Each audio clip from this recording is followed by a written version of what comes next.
ว่าสมจุดสู้วงปอนต่างค์นี้ขยับมุงนาเรตปีที่กรงลงไปรัฐแคลิฟอร์เนียเป็นนี่คือมอง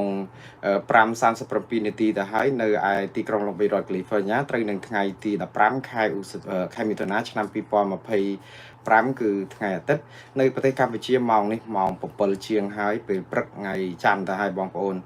บาให้โดยการสัญญาขยมมีนการใส่ตอลมุ้ยคือดำใบกรอนแต่จุดเรียบชูนบองปอนนำปีรัตพอล ในកិច្ចប្រជុំគណៈកម្មការកិច្ចការព្រំដែនចម្រុះខ្មែរថៃដែលប្រព្រឹត្តទៅនៅថ្ងៃទី14ថ្ងៃទី15ខែមិថុនាឆ្នាំ2025នៅឯសន្តាគារ Sofitel ភ្នំពេញនៅឯប្រទេសកម្ពុជាហើយជាលទ្ធផលគឺកិច្ចប្រជុំនេះគឺបានបិទបញ្ចប់ទៅហើយតែលទ្ធផលគឺបានន័យថាអត់មានលទ្ធផលច្រើនទេបងប្អូនការដែលខ្ញុំលើកឡើងប្រធានបទនេះគឺកម្ពុជាថៃ ជួបគ្នា2ថ្ងៃគ្មានសេចក្តីថ្លែងការណ៍រួមបាទនេះគឺជាករណីប្រប្រកាន់ស្រីប្រកែកហើយជាអកុសលដែរដោយសារតែគណៈកម្មការនេះគឺមានឈ្មោះថាគណៈកម្មការកិច្ចការចម្រុះឬក៏គណៈកម្មការសំទោសគណៈកម្មការព្រំដែនចម្រុះខ្មែរថៃ JBC ដែលនិយាយពីរឿងរួមគ្នាដើម្បីដោះស្រាយបញ្ហារួម ក៏ប៉ុន្តែតើយើងដោះស្រាយបញ្ហារួមយ៉ាងដូចម្ដេចបើយើងជួបគ្នាដល់ទៅ2ថ្ងៃហើយលទ្ធផលសូម្បីតែសេចក្តីថ្លែងការណ៍រួមក៏យើងអាចចេញបានរួមគ្នាដែរណាសេចក្តីថ្លែងការណ៍គឺចេញម្នាក់មួយបាទបើន័យថាភាគីកម្ពុជាគឺរដ្ឋលេខាធិការដ្ឋានកិច្ចការព្រំដែនដែលក្នុងនោះមានតំណាងកម្ពុជាគឺលោកឡាំជាដែលជាមន្ត្រីទទួលបន្ទុករដ្ឋលេខាធិការ ប្រធានកិច្ចការព្រំដែននិងប្រធានគណៈកម្មការចម្រុះព្រំដែនកម្ពុជាហ្នឹងគឺជាអ្នកដែលចុះហត្ថលេខាទៅលើសេចក្តីថ្លែងការណ៍អំពីលទ្ធផលនៃកិច្ចប្រជុំអញ្ចឹងបានន័យថាកិច្ចប្រជុំនេះគឺមានតែក្រុមម្ខាងចេញរៀងខ្លួនអត់មានកិច្ចលទ្ធផលរួមទេចុះដោយសារអត់មានលទ្ធផលរួមតើលទ្ធផលនៃកិច្ចប្រជុំនោះវាបានទៅជាយ៉ាងម៉េចទៅវិញបងប្អូនអាចឆ្ងល់សួរទៅមកវិញថាតើបានការអីបានប្រយោជន៍អី ដូចខ្ញុំជំរាបចឹងបងប្អូនកិច្ចប្រជុំនៅទីក្រុងភ្នំពេញដែលធ្វើការពីថ្ងៃទី14 15តាមពិតគ្រោងធ្វើថ្ងៃតែ14មួយប៉ុន្តែមិនដឹងថាមានរឿងអីដែលពួកគាត់ត្រូវបន្តកិច្ចប្រជុំបានមួយថ្ងៃទៀតអានឹងគឺជាការគួរឲ្យសរសើរដែរដែលពួកគាត់អាចប្រជុំបានដល់ទៅ2ថ្ងៃប៉ុន្តែ2ថ្ងៃក៏ដោយហ្នឹងគឺលទ្ធផលវាអត់មានទេដោយសារអីដោយសារតែយើងដឹងហើយថាភាគីថៃ គឺមិនពេញចិត្តតទៅសោះនៅក្នុងជំហរតតនឹងជំហររបស់កម្ពុជារឿងទាញរឿងព្រំដែនកម្ពុជាថៃយកទៅឲ្យតុលាការអន្តរជាតិដោះស្រាយណារឿងហ្នឹងថៃពុំមានច្រើនសារច្រើនគ្រាហើយរហូតតតែចាត់ការផ្ដេសផ្ដាស់ដូចជាបិទព្រំដែនដូចជាចាប់ផ្ដើមកាត់បន្ថយរយៈពេលស្នាក់នៅប្រទេសថៃសម្រាប់អ្នកដែលទៅពីខ្មែរទៅអីអញ្ចឹង ចាប់ផ្ដើមរដ្ឋបတ်អីច្រើនយ៉ាងរឿងអ៊ីនធឺណិតរឿងអីគម្រាមកំហែងនិយាយទៅគឺធ្វើសពបែបយ៉ាងដើម្បីឲ្យខ្មែរដកដៃចេញពីរឿងតឡាការយុទ្ធធរអន្តរជាតិហ្នឹងតែនៅទីបំផុតគឺនៅថ្ងៃទី15ខែមិថុនាដែលត្រូវនឹងថ្ងៃអាទិត្យគឺចំថ្ងៃដែលចរចាលើកទី2ហ្នឹងគឺភាគីកម្ពុជាបានបង្ហាញស្រោមសម្បត្តិមួយថាខ្លួនបានបញ្ជូនសំណុំរឿងតំបន់ មុំបីប្រាសាទតាមាន់តូចតាមាន់ធំនិងប្រាសាទតាកបីជូនទៅខាងតុលាការយុត្តិធម៌អន្តរជាតិសម្រាប់ដោះស្រាយទៅហើយដូច្នេះវាមិនមែនជារឿងអីទៅតាមអ្វីដែលថៃចង់បានទៀតទេឥឡូវនេះនៅពេលដែលភាគីកម្ពុជាចេញសេចក្តីថ្លែងការណ៍រួចភាគីថៃដំបងឡើយគឺមិននិយាយអ្វីទាំងអស់កាលពីថ្ងៃអាទិត្យហ្នឹងចប់ប្រជុំហើយគឺអ្នកកសែតស៊ូអីក៏តែមិនឆ្លើយ សម្ដែងការខកចិត្តនៅពេលដែលចេញសេចក្តីថ្លែងការណ៍របស់ក្រសួងការបរទេសថៃគឺអ្វីគឺសុទ្ធតែជាការខកចិត្តទៅវិញក៏សម្ដែងការខកចិត្តហ្នឹងគឺដោយសារតែមានការយល់ខុសចោលខាងភាគីកម្ពុជាហ្នឹងថា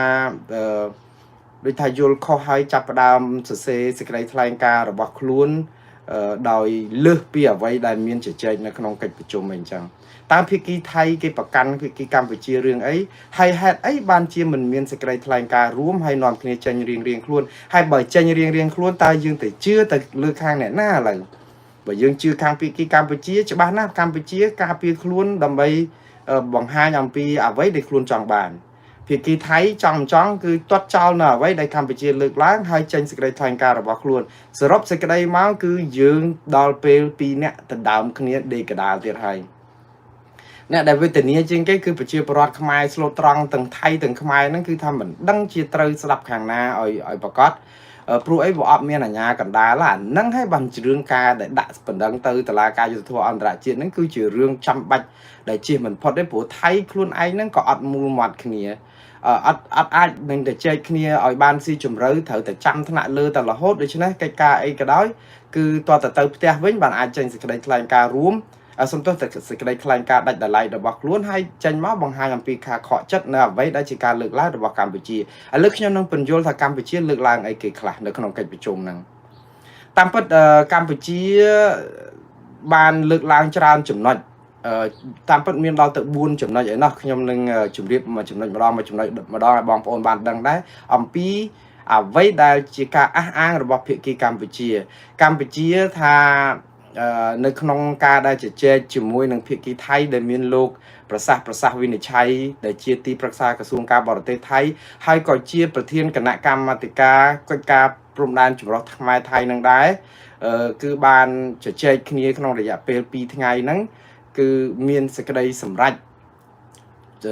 លើរបៀបវរៈចំនួន4បាទហ្នឹងខ្មែរអះអាងថាជជែកហើយសម្រេចលើរបៀបវរៈចំនួន4ទី1គឺពិនិត្យអនុម័តលើកំណត់ហេតុកិច្ចប្រជុំលើកទី4របស់អនុគណៈកម្មការបច្ចេកទេសចម្រុះព្រំដែន JTSC កម្ពុជាថៃនៅថ្ងៃទី14ខែកក្កដាឆ្នាំ2024កាលពីនៅខេត្តសៀមរាបឯណោះកាលហ្នឹងធ្វើនៅខេត្តសៀមរាបអាហ្នឹងគឺ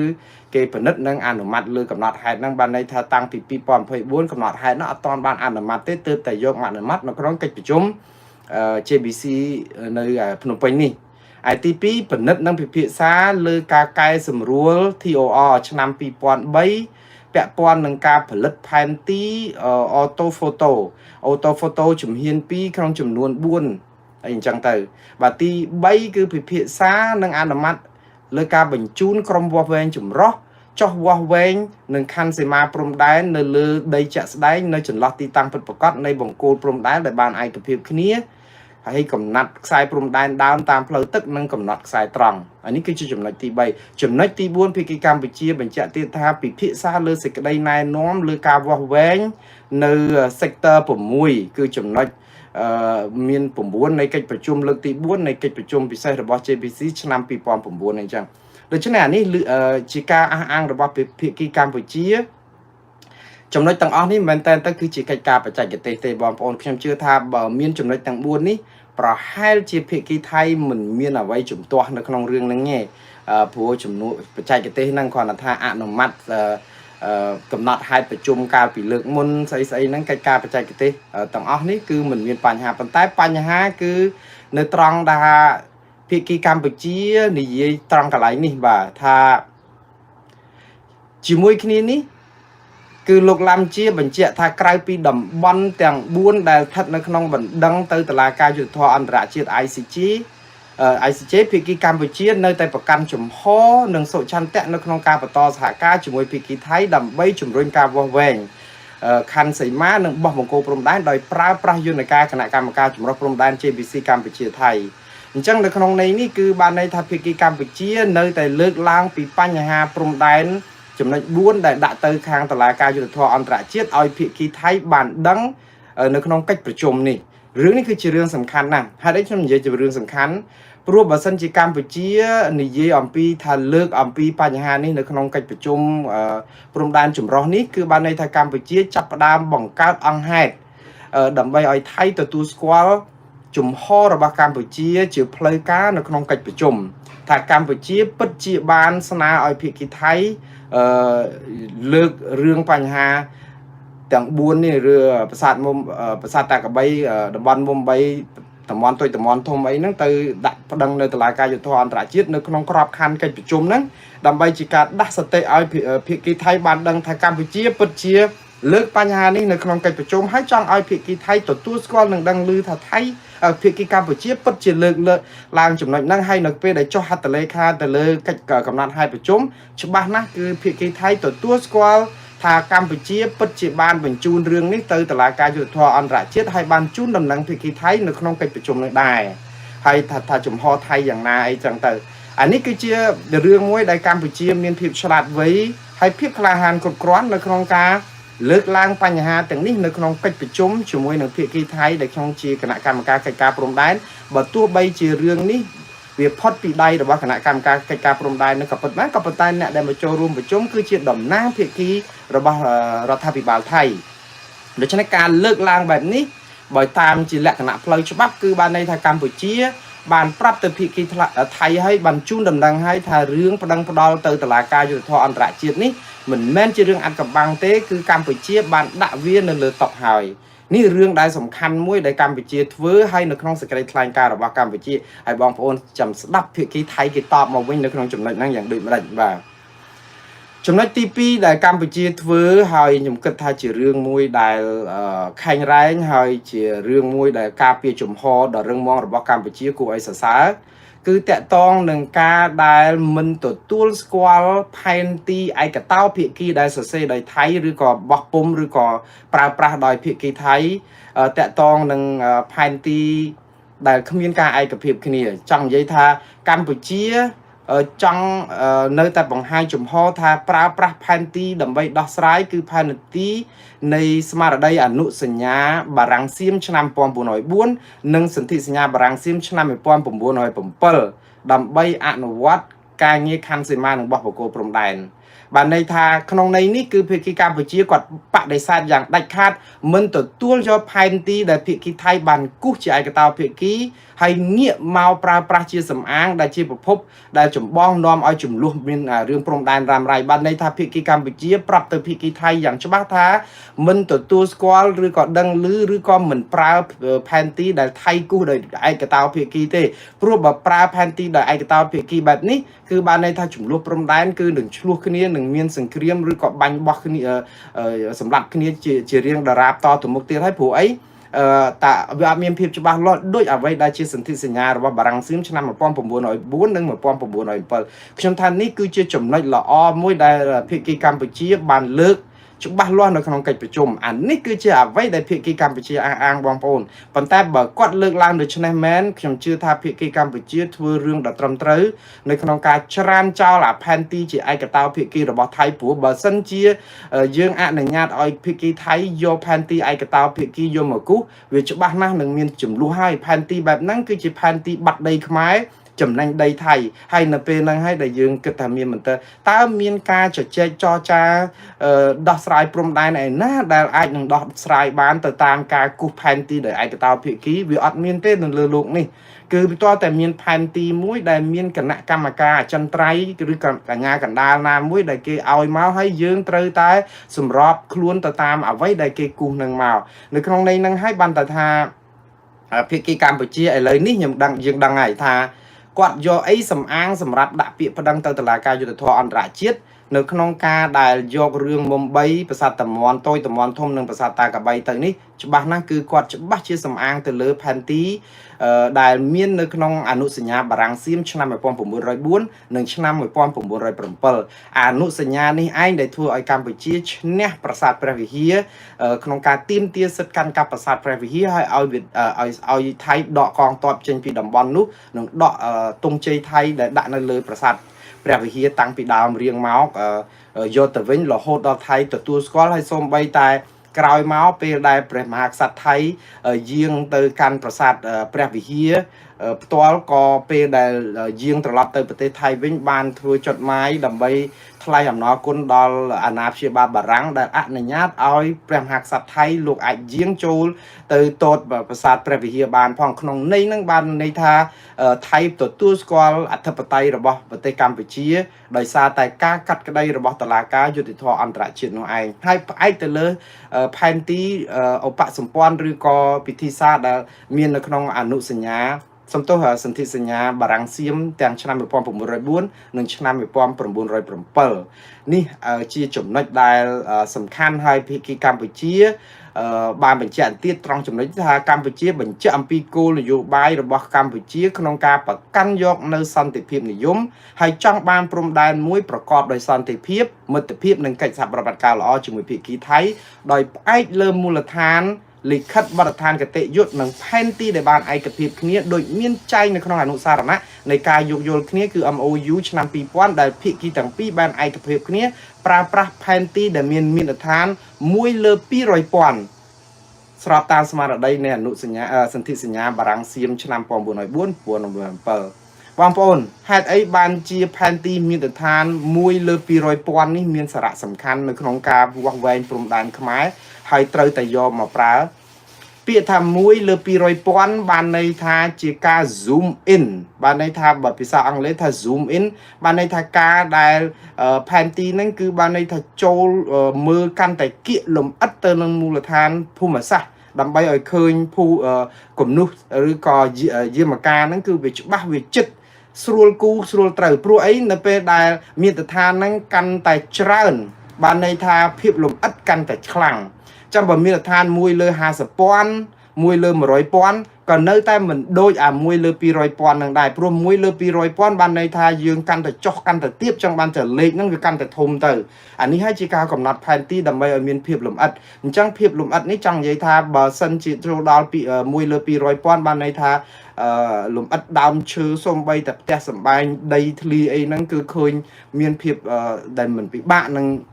ច្រឡំការទេប៉ុន្តែបើយកពាក្យ1លើ50,000លើ100,000វានៅឆ្ងាយពីលើអញ្ចឹងវាអាចថាស្មានណាតែបើយកលើ200,000នេះគឺជាច្បាស់អញ្ចឹងហើយបានថាបើប្រើផែនទីនេះគឺ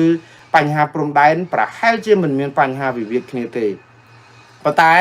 អានេះគឺជាការអះអាងរបស់ភាគីកម្ពុជាទី1ខ្ញុំគិតថាកម្ពុជាខ្ញុំអត់និយាយពីចំណុច4ខាងលើពីរឿងបច្ចេកទេសទេខ្ញុំជឿថាភាគីថៃប្រហែលជាមិនប្រកែកទេគ្រាន់តែចុះហត្ថលេខាទៅលើស្អី